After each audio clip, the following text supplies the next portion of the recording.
സദസ്സിലിരിക്കുന്ന രക്ഷിതാക്കൾ, എനിക്കേറെ പ്രിയപ്പെട്ട എൻ്റെ കൂട്ടുകാരെ, എല്ലാവർക്കും എൻ്റെ വീടിൻ്റെ നമസ്കാരം.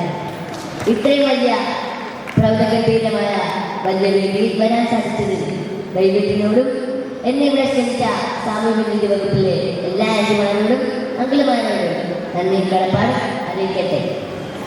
3 വർഷങ്ങൾക്ക് മുമ്പ് ഈ സമ്മാനമായി ലഭിച്ച ഒരു ടോയ് കീബോർഡ് ടെലിവിഷനിലും യൂട്യൂബിലും കേട്ട പാട്ടുകൾക്കനുസരിച്ച് വായിച്ചു നോക്കിയാണ് കീബോർഡ് വായന ആരംഭിക്കുന്നത്. ഇതിനെന്നെ പ്രാപ്തനാക്കിയത് എൻ്റെ മാതാപിതാക്കളാണ്.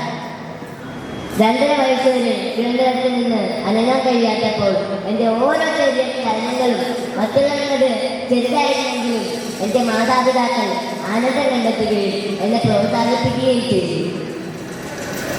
ഞാൻ ഇങ്ങനെ ഒരു കുട്ടിയാണ് എന്ന് കരുതി ഒന്നിനും എന്നെ മാറ്റം നിർത്താതെ ഞാൻ ആഗ്രഹിക്കുന്ന സ്ഥലങ്ങളിലെല്ലാം എന്നെ കൊണ്ടുപോയി. എന്നെ കാണുമ്പോൾ സങ്കടപ്പെടുന്നവരിൽ നിന്നും സഹതാപം പറയുന്നവരിൽ നിന്നും മാറ്റി നിർത്തി. അതിലൂടെ എനിക്ക് എത്രത്തോളം ആത്മവിശ്വാസം ലഭിച്ചെന്നോ. ഞാൻ പഠിക്കുന്നത് KM ഗവൺമെന്റ് UPS പുതുപ്പള്ളി എന്ന സ്കൂളിലാണ്.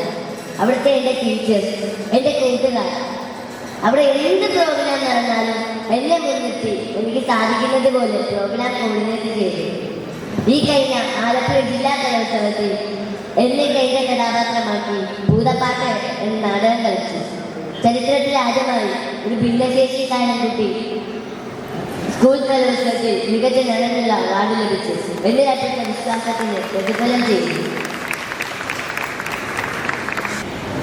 എനിക്ക് കേരള സർക്കാരിൻ്റെ ഉജ്ജ്വലഭാരത പുരസ്കാരവും കണ്ണുകെട്ടി കീബോർഡ് വായിച്ചതിന് ഇന്ത്യ ബുക്ക് ഓഫ് റെക്കോർഡ്സും കൈരളി TVയും മമ്മൂക്കയും ഏർപ്പെടുത്തിയ ഫീനിക്സ് അവാർഡും തുടങ്ങിയ അവാർഡുകൾ എനിക്ക് ലഭിച്ചു. അതുപോലെ തന്നെ എനിക്ക് ഈ കഴിഞ്ഞ റിപ്പബ്ലിക് ദിനത്തിൽ എനിക്ക് ഏറ്റവും കൂടുതൽ ഭാഗ്യമുള്ള ദിവസമുണ്ടായി.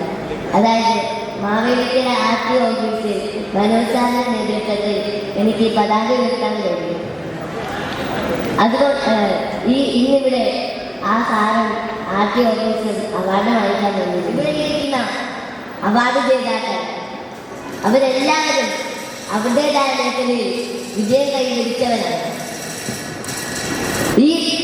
ഈ പരിമിതികൾക്കുള്ളിൽ നിന്ന് ഞങ്ങൾക്ക് ഇത്രയൊക്കെ ചെയ്യാൻ കഴിയുമെങ്കിൽ എന്നെ ശ്രമിക്കുന്ന ഓരോരുത്തർക്കും എന്തെല്ലാം കഴിവുകളുണ്ടാകും അത് തിരിച്ചറിഞ്ഞ് പ്രാക്ടീസ് ചെയ്താൽ ഓരോരുത്തർക്കും അത്ഭുതങ്ങൾ സൃഷ്ടിക്കാം.